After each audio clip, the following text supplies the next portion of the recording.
दर्शकों नमस्कार। दर्शकों, संत रामपाल जी महाराज जी के शिष्यों और गांव वालों के बीच अंतिम संस्कार को लेकर मच गया बवाल। आइए जानते हैं क्या है पूरा मामला। हिमाचल प्रदेश के चंबा जिले के ग्राम पंचायत सिंगी के समूही गांव में एक अंतिम संस्कार को लेकर दो पक्षों के आपसी विवाद का मामला सामने आया है।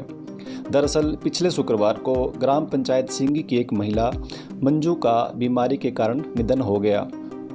जब मृतक मंजू के पति श्री विवेक व उनके घर वालों ने जब मंजू का अंतिम संस्कार करने की तैयारी की, तब मंजू के मायके वाले और वहां से आए कुछ लोगों ने उनके ऊपर हिंदू रीति रिवाज से हटकर अपनी मर्जी से गलत विधि से अंतिम संस्कार करने का आरोप लगाया, जिसके चलते दोनों पक्षों में अंतिम संस्कार की विधि को लेकर विवाद छिड़ गया। मृतक मंजू के मायके वालों की तरफ से आए लोगों का मृतक के पति व उनके परिवार के ऊपर क्या आरोप है, देखिए उनकी यह वीडियो। मैं चतर सिंह सूर्यवंशी, गांव पंजो, डाकघर पंजो से, और मेरी भतीजी मंजू जो कि गांव समूही दड़ोगा डाकघर सिंगी में जिसकी शादी की थी आज से 14 वर्ष पूर्व, और उस बेटी का अच्छा परिवार ठीक चल रहा था, लेकिन पिछले 5-7 सालों से वहाँ पर अनिल कुमार और दूसरे बेटे का नाम विवेक, ये दोनों भाई हैं। विवेक को हम लोगों ने अपनी बेटी मंजू की शादी उसके विवेक के साथ करवाई थी, लेकिन पिछले 3-4 वर्षों से ये विवेक और अनिल कुमार जो हैं रामपाल बाबा के अनुयायी बने हुए हैं, और इन्होंने पूरे गांव में रामपाल की प्रवृत्ति को चलाया हुआ है, जो कि इनके गुरु रामपाल आज जेल की हवा खा रहे हैं। और इन्होंने हमारे गांव में, दड़ोगा गांव में जो है वो एक आतंकवाद की स्थिति पैदा की हुई है। हमारी बेटी पिछले दिन एक्सपायर होती है 7 तारीख को, और 8 तारीख को हमारे गांव में हमारे परिवार को किसी को भी इन्होंने फोन नहीं किया, और इन्होंने फोन किया जो इनके रामपाल के अनुयायी कोई चुरा, सुलोनी, तीसा, चांजू, चर्रा के थे, जम्मू के, वो सारे लोग इन्होंने 70-80 लोग वहाँ गांव में बुला लिए थे, और एक किस्म से ये आतंकवाद फैलाना चाहते थे। जब हम माइका पक्ष के वहाँ गए तो इनके जितने भी सगे संबंधी, रिश्तेदार, जितना भी भाईचारा, गोत्री वो आए हुए थे, उन सबको इन्होंने जो है वो हिंदू रीति रिवाज से उसका धार्मिक रस्म क्रिया जो थी वो करने से मना कर दिया। रात भर से हमारी बेटी की डेड बॉडी ऐसे कुत्ते की तरह लंबी रखी हुई थी, और उसके आगे कोई भी धूप, टिक्का, शंख, घड़ियाल इत्यादि कोई हिंदू रीति रिवाज का कपड़ा तक भी इन्होंने नहीं डाला था। तत्पश्चात हमारे गांव के जो माइका पक्ष के हम लोग गए तो हम लोगों ने वहाँ कपड़ा डालने की कोशिश की, तो ये मना करने लगे कि हम तो रामपाल के अनुयायी। कहा कि ये मेरी भतीजी है, हम हिंदू हैं, हम लोग हिंदुस्तान, इस हिमाचल की भूमि में, शिव भूमि में शांत स्वभाव से रहने वाले हिंदू हैं 99%। हम हिंदू रीति रिवाज से ही इसका दाह संस्कार करेंगे। तब वो दोनों भाई अनिल और विवेक मान गए कि ठीक है गुरुजी, आप हिंदू रीति रिवाज से करें, और इन दोनों ने खुद कंधा दिया उस बेटी की लाश को, और उसके पश्चात मेरे जितने भी सगे संबंधी थे उन्होंने लाश को वहां पहुंचाया, लेकिन बिना शंख, घड़ियाल इत्यादि के। लोगों ने मंदिर से शंख, घंटा और ध्रुव इत्यादि ली। नीचे जाकर के शमशान घाट पर इन्होंने फिर मना कर दिया कि हम रामपाल की सत साहिब की जो प्रक्रिया से ही इसका अंतिम संस्कार करेंगे। वहाँ सारे जनता जनार्दन जो इकट्ठी हुई थी उन्होंने फिर वहाँ बोला कि नहीं, हिंदू रीति रिवाज से ही इसका दाह संस्कार होगा। तो इन्होंने मना कर दिया कि हम इसका कोई भी कर्म क्रिया, कोई आग नहीं लगाएंगे, कोई कर्म क्रिया नहीं करेंगे, कोई 10-13 नहीं करेंगे। तत्पश्चात मजबूर होकर के हम माइका पक्ष वालों को वहाँ अपने इस बेटी के भाई को वहाँ उसका सिर इत्यादि जो हमारी प्रक्रिया होती है वो सारी पंडित को बुलाया। इन्होंने पंडित को भी नहीं बुलाया था, हम लोगों ने टेलीफोन करके पंडित को बुलाया। दर्शकों, इस मामले में मृतक मंजू के पति व उनके परिवार वालों का वीडियो भी सामने आया है, जिसमें यह बता रहे हैं कि किस तरह उनके साथ यह वाकया घटित हुआ और क्या है इस मामले की सच्चाई। देखिए ये वीडियो। नमस्कार, मेरा नाम विवेक कुमार, मैं जिला चंबा, हिमाचल प्रदेश, गांव समूही का रहने वाला हूं। जी, आप क्या बताना चाहते हैं? जी, मेरी धर्मपत्नी जो काफी दिनों से बीमार थी, टांडा हॉस्पिटल में उसका इलाज चल रहा था, और जब अचानक उसकी मृत्यु हो गई, और जब हम उसका शव लेके घर पे आ गए तो घर में कुछ असामाजिक तत्वों ने उन्होंने हमारे खिलाफ गांव वालों को, रिश्तेदारों को भड़काया सबको, और हमें अपने धर्मपत्नी के सबका अंतिम संस्कार नहीं करने दिया और सबको अपने कब्जे में ले लिया और हमें उसके संस्कार करने से वंचित रखा। अच्छा, ऐसा आपके साथ क्यों किया गया और वो कौन से लोग थे, उनके नाम बताएं जरा। क्योंकि हम अपने गुरुजी संत रामपाल जी महाराज जी के शिष्य हैं, उनके आदेश अनुसार अपनी धर्मपत्नी का संस्कार करना चाहते थे, पर ये जो कुछ लोग हैं जो चतर सिंह शास्त्री हैं, उन्होंने सब लोगों को भड़काया और हमारे खिलाफ बहुत दबाव बनाया, हमें मारने पीटने की धमकी भी दी। बोला हम उसको कुछ ऐसा नहीं करने देंगे, अब करना आप हमें हिंदू विरोधी बनाकर बताकर लोगों को भड़का दिया। अच्छा, जैसे आपने बताया कि हिंदू विरोधी, तो एक सोशल मीडिया में उन्होंने जो है एक पोस्ट भी वायरल की है जिसमें आपको हिंदू विरोधी बताया हुआ है, जो भी आप कार्य करते हैं वो हिंदू विरोधी। तो इस पर आप अपने तर्क बताएं कि आप सच में हिंदू विरोधी का कार्य करते हैं। हम बिल्कुल हिंदू विरोधी का कार्य नहीं करते हैं।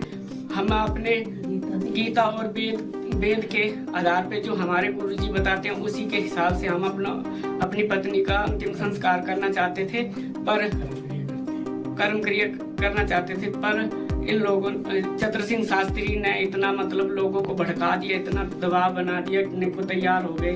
हमारा बिजली पानी सब बंद करने की धमकी दी, हमें मारने की, रास्ते बंद करने की धमकी दी और सबको अपने कब्जे में ले लिया। हमें लकड़ी भी नहीं डालने दी, जो हमारी जो धार्मिक स्वतंत्रता का हनन किया गया।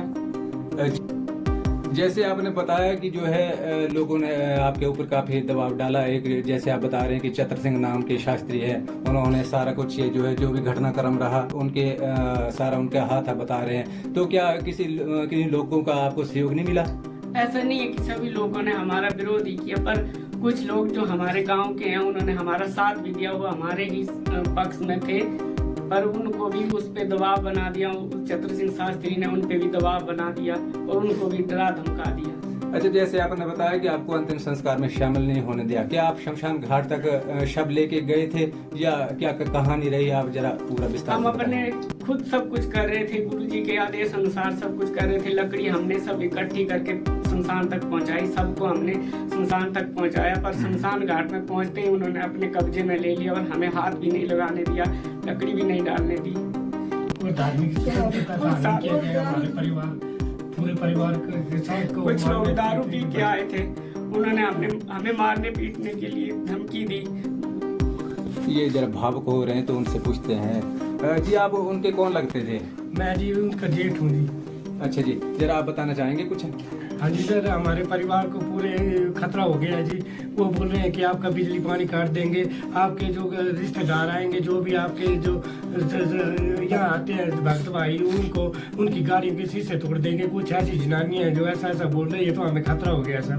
अच्छा सर, जैसे इतनी तनावपूर्ण स्थिति पैदा हुई तो आपने मौके पर पुलिस क्यों नहीं बुलाई? सर पुलिस के हम इतने दिन से हम 20-21 दिन से उसके इलाज के लिए गए थे और थके आ रहे थे, हमारा दिमाग भी ऐसे नहीं हो कर रहा। उन्होंने इतना हमारे ऊपर दबाव दिया गया, दबाव बनाया कि उन्होंने हमें डराया और बुरी तरह से एक कोने में बंधक बना दिया जी। एक तरफ से उसने चतर सिंह ने इतने लोगों को भड़का दिया, पूरे समाज को भड़का दिया कि ये हिंदू विरोधी है।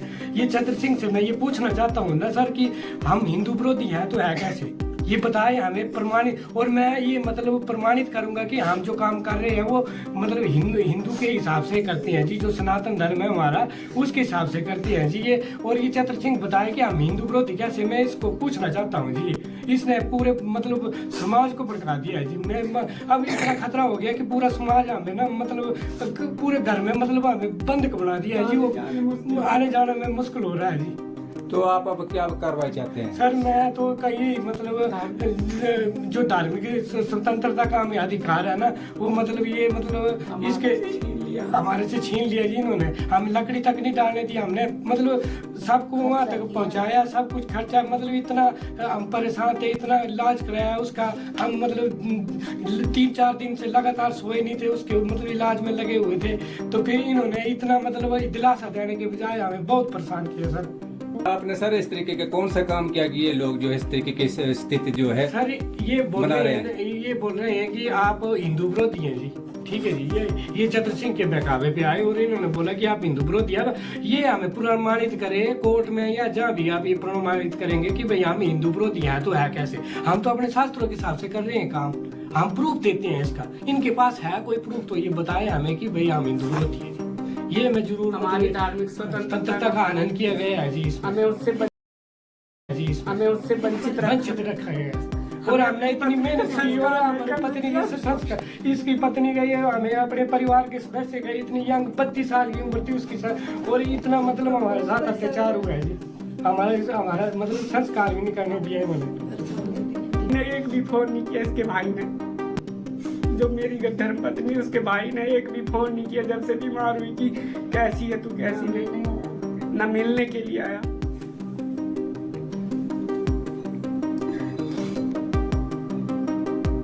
अच्छा जी, अब जैसे इतना जो भी घटनाक्रम रहा है, जो कुछ भी आपके साथ हुआ है, अब आप क्या चाहते हैं आगे?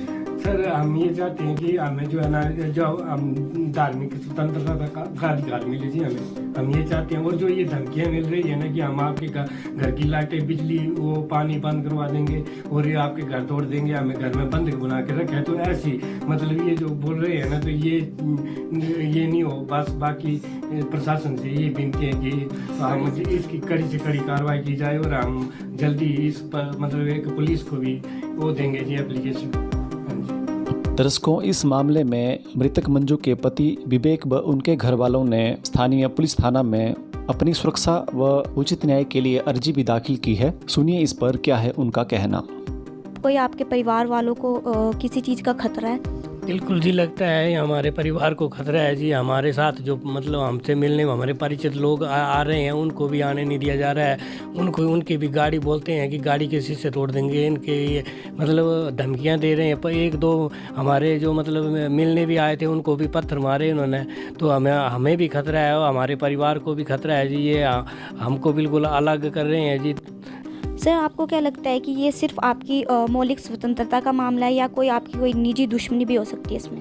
हाँ जी, ये हमारे धार्मिक स्वतंत्रता का ही मामला लगता है, क्योंकि इनको लगता है कि हमने हिंदू धर्म छोड़ दिया है, हम कबीरपंथी है, हमने हिंदू धर्म नहीं छोड़ा है। हम मतलब कबीर जी जिसको पूरा विश्व जानता है, भारत के लोग जितने भी हैं कबीर साहब को जानते हैं, उन्होंने कभी भी हिंदू धर्म का विरोध नहीं किया है, पर उन्होंने पखंडवाद को ख़त्म करने का वो किया है कि जो पखंडवाद है वो ख़त्म करना है जी। ठीक है, हम उनकी शिक्षाओं पे चलते हैं जी। और इनको लगता है कि ये कुछ अलग कर रहे हैं, हम अलग कुछ नहीं कर रहे हैं। जो हमारे वेद शास्त्र जितने भी 18 पुराण जितने उनके अनुसार बताई गई साधना के अनुसार चल रहे हैं जी। उनके बताए हुए मतलब जो उसमें बताया हुआ उसके अनुसार भक्ति कर रहे हैं जी। और इनको लगता है कि ये कोई अलग से है, मतलब जो वेदों में लिखा है हम वही कर रहे हैं जी। हमने कोई हिंदू धर्म नहीं छोड़ा है जी। ठीक है जी, हम हिंदू धर्म से, और ये इन्होंने ऐसा दुष्प्रचार करा दिया सारे समाज में, इतना मतलब हमें हमारा बहिष्कार करा दिया कि ये हिंदू विरोधी बन गए, ये मतलब ये नहीं करते हैं, वो नहीं करते हैं, कुछ भी मतलब इन्होंने बहुत मतलब हमें टॉर्चर किया हुआ है जी इस धर्म के उसमें। तो हमें ये लगता है कि ये हमारा धार्मिक ही मतलब स्वतंत्रता का मामला है जी।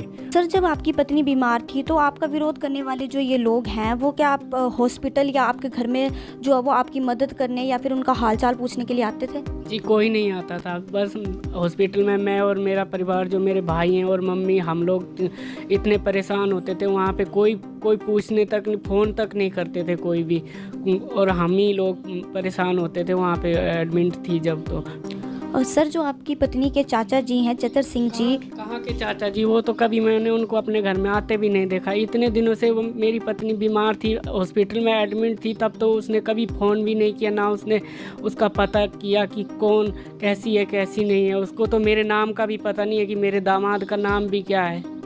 और सर आपको जब अंतिम संस्कार करने से रोका गया तो आप उसके बाद क्या आपने कोई पुलिस या प्रशासन से संपर्क किया? हाँ जी, हम गए थे उधर दरडा पुलिस चौकी में, उधर एप्लीकेशन लगाई थी हमने। उन्होंने बोला कि भाई कल 2 बंदों को साथ में लेकर आ जाना, और उधर लगाई थी हमने एप्लीकेशन जी।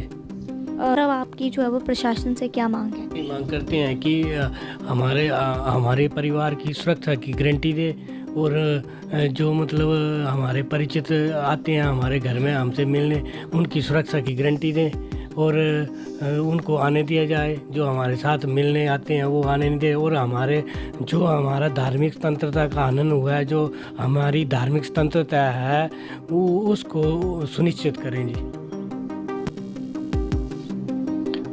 फिलहाल इस पूरे मामले ने गांव में सनसनी फैला दी है। स्थानीय प्रशासन इस विवाद को लेकर क्या कदम उठाता है यह देखना बाकी है।